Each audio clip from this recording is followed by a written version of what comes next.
Facebook के माध्यम से आपसे जुड़ा हूँ। मेरे जीवन में आपके कारण बहुत अच्छा बदलाव आया है।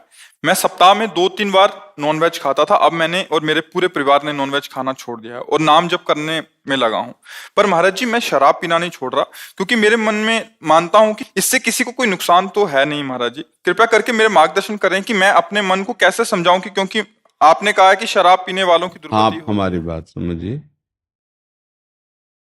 3 गुण हैं, शतोगुण, रजोगुण, तमोगुण। अगर आपने कभी सत्संग सुना हो तो सुना होगा। शतोगुण में जीव की सदगति के चांस हैं। रजोगुण और तमोगुण दुर्गति कराता है। रजोगुण में काम भोग आदि नाना प्रकार की वासनाएं, और तमोगुण में निद्रा, आलस्य, प्रमाद, उत्थम, तत्तामस मुदाहृतम। शराब तमोगुणी है। हर पदार्थ का अपना गुण है। जैसे प्याज और लहसुन, कई बार हमने चर्चा में कहा है कि बिल्कुल न किसी की हिंसा होती है और ना इसमें किसी तरह का, जैसे जहां आलू पैदा होती वहां प्याज लहसुन पैदा होता है, भूमि में ही तो होता है ना। लेकिन संत मना करते हैं ना। क्यों मना करते हैं? क्योंकि वो तमोगुणी है। अच्छा, भजन करके संसार से मुक्त होने के लिए हमें पवित्रता चाहिए, बुद्धि की पवित्रता। तभी हमारे विचार पवित्र होंगे। जब विचार पवित्र होगा तो हमारी क्रियाएं पवित्र होंगी। आप समझ रहे हैं?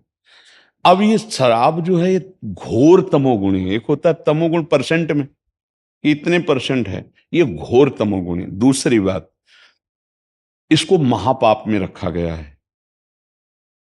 परस्त्री गमन, वो राजी है, आप राजी हो, आपको सरकारी दंड नहीं मिलेगा भारतीय संविधान में। वो बालिक है, वो राजी है, आप राजी हो, लेकिन हमारे भागवतिक संविधान में तुम्हारी दुर्गति हो जाएगी। बात समझ रहे ना? अगर तुम्हारा ब्याह हुआ है, गृहस्थी में हो, तुमने पाणी ग्रहण किया, वो तुम्हारी पत्नी है, और तुम उसको छोड़कर किसी और पर स्त्री के साथ ऐसा बर्ताव करते हो, तुम्हारी दुर्गति हो जाएगी। व्यभिचार को पाप, महापाप में रखा गया। शराब पीने को महापाप में रखा गया। मान लो आप कितने की पीते हो? 500 रुपए। 500 रुपये। 500 रुपये का अगर अंगूर ला के अपने घर में, 500 रुपये किसी गरीब आदमी की बीमारी में लगा दो, 500 रुपये का गऊ का चारा पवा दो, तुम्हारा मंगल होगा, दूसरों का भी मंगल होगा। इसमें तुम्हें कौन सा मंगल दिखाई देता है? आज पैसे की बर्बादी कर रहे हो, और महापाप जिसे शास्त्र कह रहे हैं, तो क्यों पान करो आप? जिसे निषिद्ध कहा गया, तमोगुण कहा गया, जो निषेध किया गया, उसे तुम गुण क्यों देख रहे हो? क्योंकि तुम कमजोर हो चुके हो, इसलिए तुम उस बात को गुण मान करके कि इसमें किसी का कोई पाप नहीं। हम कह तो रहे हैं, बालिक है, आप और वो दोनों राजी हो, तो हमारी सरकार आपको नहीं दंड देगी। लेकिन भारतीय संविधान जिसके आधार पर बना हुआ है, उन सब संविधानों के ऊपर भागवतिक संविधान है, वो तुम्हें दंड देगा, क्योंकि तुम्हारी पत्नी है। ये मनोरंजन का क्षेत्र नहीं, धर्म का क्षेत्र है। धर्म क्षेत्र है ये, भारतीय धर्म क्षेत्र है। और ये हमारे यहाँ नहीं, विदेशों में होगा। अब संचालित हो रहा है जो वहां की सभ्यता। हमारे यहाँ तो निषेध है, ऐसा नहीं। मान लो ऐसी स्त्री कोई शरीर है तो परपुरुष से, तुम्हारे शास्त्रों में लिखा हुआ है, तो तस्मात् शास्त्रम प्रमाणम। हमारे देश में जो कार्य होता है वो शास्त्र प्रमाणित होता है, मन के अनुसार नहीं होता, धर्म की पवित्रता के लिए। परिस्त्री गमन, मदिरापान, द्यूत कीड़ा, जुआ खेलना और मांस हिंसा, ये सब महापाप में रखे गए हैं। दूसरे की स्वर्ण चोरी करना, ये सब महापाप में। और तीसरी बात, परीक्षित जी ने कलयुग को इन्हीं महापापों में वास दिया कि हमारे राज्य में कोई महापापी है नहीं तो टिकेगा, है नहीं, ये भाग जाएगा। और वो भी बहुत बुद्धिमान। एक बात रख दी, स्वर्ण की चोरी, तो धन में छल कपट करना, चोरी करना प्रायः तो यहीं से घुसता है। फिर जब कपट और अधर्म से धन आता है तो फिर ये बुद्धि आ जाती, जो आप बोले ना 500 की। एक लेबर जब 500 रुपया मेहनत से कमाता है ना, तो वो चटनी और मिर्च और रोटी पा पाता है अपने परिवार के बच्चों। तुम कमा रहे हो और 500 रुपये की शराब पी रहे हो। अगर वही 500 में तो 2-3 आदमी का पेट भर सकता है। और तुम्हारे शराब में क्या है? केवल तुम बेशुद्ध होते हो। ध्यान रखना, क्या आनंद है। केवल तुम्हारी शिथिलता बुद्धि की होती तो तुम्हें लगता मौज आ रही। अगर यही बुद्धि भगवान के नाम में शिथिल कर दो तो असली मौज को समझ पाओगे। इसीलिए अब कैसे, जब तक तुम मानोगे नहीं तब तक कैसे होगा? महाराज मान गया, बस मन ही चाह रहा था कि छोड़ूंगा आपके दर पे ही आके छोड़ूंगा, हाँ। आपके दर्शन तो कर। हमारी मित्रता स्वीकार कीजिए और आपका मंगल हो। आज से इस बात में राधे राधे। आज से शराब ना पीना, जो आपके कल्याण के लिए है। आप समझो, हम खुली बात कर रहे हैं कि जैसे शराब है, वही अंगूर बड़े बड़े संत महात्मा खाते हैं, भोग लगता है भगवान को, और उसी को सड़ा के जब उस प्रक्रिया से शराब बनाई जाती है, या गन्ने की जो रस की फेन होती है उससे बनाया जाता है। अब गन्ना कितना पवित्र है, अंगूर कितना पवित्र है, महुआ कितना पवित्र है, लेकिन उसकी प्रक्रिया ऐसी हो गई कि मादकता प्रकट करने वाली उस शराब शब्द से अब उसका सेवन नहीं। अंगूर सब सेवन करते हैं, महुआ सब सेवन करते हैं, गन्ना सब सेवन करते हैं। उसकी प्रक्रिया क्योंकि तमोगुणी हो गई, वो राक्षसी वृत्ति की हो गई, उसका सेवन निषेध किया गया है। जो अपना कल्याण मंगल चाहते हैं उनको कभी नहीं, कभी नहीं ऐसा करना चाहिए। ऐसा नहीं कि हम उस विषय को जानते नहीं कि भाई ये कोई, उसकी प्रक्रिया गंदी है, उस प्रक्रिया से बने हुए उस पदार्थ को नहीं खाना चाहिए। जो चीज तुम्हारे हानिकारक है। अच्छा, इससे बहुत हजारों लोग ऐसे हुए जो शराब से, जिनके लीवर खराब हुए, जिनके फेफड़े खराब हुए और वो मरे, क्योंकि हम मिलते ही तो रहते हैं ना। तो ऐसे कितने लोग हैं जो केवल शराब से मरे, वो लत नहीं छोड़ पाए और भयंकर रोग हो गए और वो मृत्यु को प्राप्त हो गए। तो हमें ये बताओ, शराब में लाभ क्या मिला है? हमको केवल इतनी प्रार्थना। लाभ तो कुछ नहीं मिलता, लेकिन बहुत टाइम की आदत है हाँ। वो, लेकिन बहुत कम ये हम तुम्हें, लेकिन क्या गंदी आदत को हम मतलब पॉइंट दें अच्छी बात का? देखो, जब गंदी बात को गंदी बात मान लोगे तो आप निकल जाओगे उससे, लेकिन गंदी बात को जब उसमें अच्छाई मान लोगे तो कोई आपको छुटा नहीं सकता। बस आप इसको छोड़ दीजिए, एक एक छोड़िए, एक पकड़ लीजिए, हमसे हाथ मिला लिए ना, और वो छोड़ दो। अगर ऐसे चलोगे ना तो संसार में कोई परास्त नहीं कर सकता। नाम जापक और भगवान सब ठीक कर देते हैं। जो गलती होती रही हम छोड़कर भगवान की शरण, भगवान कहते अहम तो हम सर्व पापेभ्यो मोक्षयिष्यामि मां। देखो, आज आपने जब कुछ छोड़ा तो हिम्मत आई, आप यहाँ आ गए, आपने माना, तो आप कितने पावन जगह में बैठे हैं, वृंदावन में संत समागम में बैठे हैं, आंख पे आंख मिला करके संभाषण हो रहा है हमारा आपका। तो ये सौभाग्य मिला ना त्याग से, अब इसको भी त्यागो। और हो सकता है कभी पाप के परिणाम में कोई दुख आ जाए, उसे चुपचाप सह लेते हैं, नाम जप करते हैं तो सब समन हो जाएगा। भगवान कृपा करें इसी जन्म में हमारा काम बन जाए, हमें पुनः दुर्गति न भोगनी पड़े, बार बार जन्म, बार बार मरण। देखो कितना भुलावा है। कितने साल के हो आप? 40 साल का होता है। 40 साल के हो। 40 साल पहले माँ के गर्भ में थे अपने, मात्र 40 साल की बात है। याद है कितना कष्ट था? कुछ नहीं याद है? अभी इसी जन्म की बात देख लो, 9 महीने अपनी माँ के गर्भ में रहे, लेकिन गर्भ में आपको गर्भ की दशा का पता है? झिल्ली, उसके अंदर बहुत लिबलिबा पदार्थ, और उसमें कुंडलाकार, कुंडलाकार गर्दन और पैर जो उल्टा ऐसे करके ऐसे कुंडलाकार वो बालक होता है, और उसकी नाभि का कनेक्शन माँ के, तो उस शरीर से उसका पोषण होता रहता है।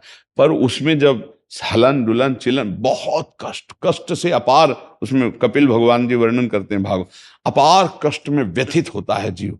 वो सब हम भोग के आए, हमें पता नहीं। ये माँ तो मनुष्य रूप में थी, ऐसी न जाने कितनी माताओं के गर्भ में रहे, सुकरी कुकरी क्यों, कौन कौन सी माताएं, अब न जाना पड़े। ये मनुष्य देह मुक्ति के लिए मिला है। तो और ज्ञान ज्यादा कलयुग में प्राप्त करना बड़ा कठिन साधन है। नाम जप करो, श्री जी बहुत करुणामयी, राधा राधा राधा, और ये केवल गंदी बातें त्याग दो, भगवान बड़ी कृपा करें। महाराज जी, मैं धन्यवाद कहने आया हूँ आपका। नहीं, हम आपने धन्यवाद, मेरा जीवन बदल दिया। नहीं, हम धन्यवाद आप सबको देते हैं जो आप कृपा करके हमारी बात मानते हैं। अच्छा, हमारी बात न माने तो फिर क्या हमारा, समझो हमारा बल क्या है? आज आप बात मान रहे हो, आज हमारा हृदय शीतल हो रहा है। ये शीतल हो रहा है तो ये मांगने की जरूरत नहीं कि आशीर्वाद दीजिए। हम समय दे रहे हैं आपको, आपसे बात कर रहे हैं, तो आपको बल भी मिल रहा है। वही बल दे रहा है, प्रभु बल दे रहा है। देखो, संतों का बल क्या है? भगवान है ना। हमारे पास जो कुछ है वो श्री भगवान है, हमारे पास जो कुछ भगवान का नाम है, वही आपका मंगल कर रहा है। हम कोई चमत्कार थोड़ी है, ऐसे भगवान की शरण में है। तो जैसे बड़े बाप का लड़का होता है ना, वो किसी को भी खवाए पियाए, कोई कमी नहीं रहती, ऐसे हम बड़े बाप के हैं। तो आप किसके हो?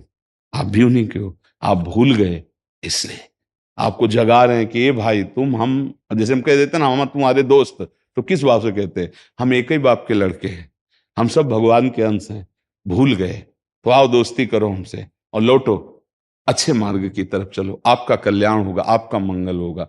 आज तक किसी को अगर इन बातों से सुख मिला हो, सब किए हो, प्रायः अगर कोई शराब नहीं पिए, मांस नहीं खाए तो बेविचार किए हैं।